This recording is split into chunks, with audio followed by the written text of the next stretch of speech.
Start అన్న. విడవలూరు జాన్పేటలో ఉన్నాం. ఈ రోజున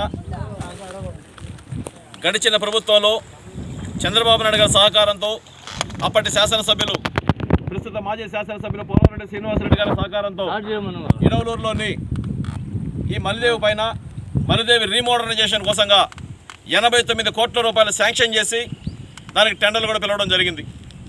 ప్రత్యేకంగా జాన్పేటలో ఉన్నటువంటి పాత బడ్జెట్ తీసేసి ఈ బ్రిడ్జి స్థాయిలో మరో 6 అడుగుల ఎత్తు పైకి లేపి ఒక పెద్ద బ్రిడ్జిని ఏర్పాటు చేయడం కోసంగా దాదాపుగా ఆ బడ్జెట్లోనే 1,20,00,000 రూపాయలు వెచ్చించడం జరిగింది.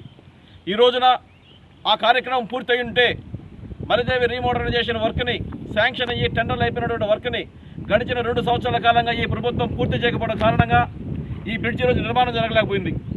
ఈ బ్రిడ్జి రోజు నిర్మాణం జరుగుంటే జాన్పేట కానీ మన్నాదరపేట కానీ ఈ రోజున వరద నీళ్ళలో మునగాల్సినటువంటి దుస్థితి లేదు. అదేవిధంగా పంట పొలాలు నిర్మూలన పరిస్థితి లేదు. జాన్పేటలో గడిచిన 6 రోజులుగా 7 రోజులుగా మంచినీళ్ళు లేవు. ఆల్రెడీ 25 లక్షలతో మన్నాదరపేటలో ఒక వాటర్ ట్యాంకు, జాన్పేటలో ఒక వాటర్ ట్యాంక్ నిర్మాణం జరిగింది. కనీసం ఆ వాటర్ ట్యాంకులకి మోటార్ కనెక్షన్ ఇచ్చి బోరేసి నీళ్లు సప్లై చేయకపోతా ఉన్నారు గడిచిన 2 సంవత్సరాలుగా.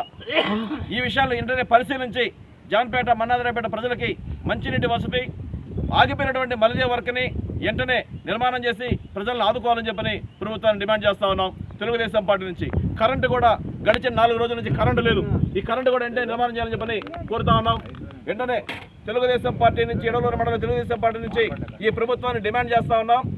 రాజకీయాలు అన్ని పార్టీలు పక్కన పెట్టి ప్రజలని ఆదుకోవాలని, గత ప్రభుత్వంలో శాంక్షన్ చేసిన మలిదేవి వర్క్ని వెంటనే పూర్తి చేయాలని, అదేవిధంగా ఈ వాటర్ ట్యాంకులకి కనెక్షన్ ఇచ్చి నీళ్లు ప్రజలకు అందించాలని చెప్పని డిమాండ్ చేస్తూ ఉన్నాం.